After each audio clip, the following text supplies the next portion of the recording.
Quand on se balade à Paris, c'est beau, c'est si français.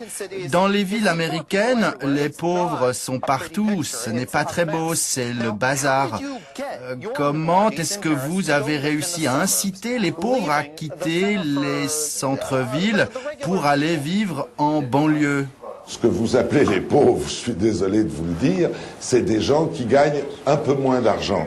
Mais comme ils gagnent moins d'argent, ils ont les mêmes logements que les autres, sauf que eux les payent moins cher. Et ils vivent très bien. Nous n'avons pas de misère en France. Il n'y a pas de ce que vous appelez les pauvres. Bien sûr, il y a quelques sans domicile fixe qui, eux, ont choisi de vivre en marge de la société. Et même cela, croyez-moi, on s'en occupe. Il y a des foyers d'accueil parce que en hiver, en France aussi, il fait froid et il n'est pas question de laisser dehors les gens qui sont dans la misère. Donc nous leur donnons des asiles, on leur donne à manger, on les lave, on leur donne tout ce dont ils ont besoin. Mais ce sont des gens relativement rares, qui ont décidé une fois pour toutes qu'ils étaient en marge de la société, qu'ils ne voulaient pas travailler ou qu'ils avaient été rejetés par la société.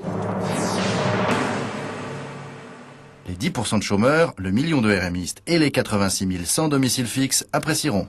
La semaine prochaine, je me ferai expliquer les ventes d'armes en Afrique.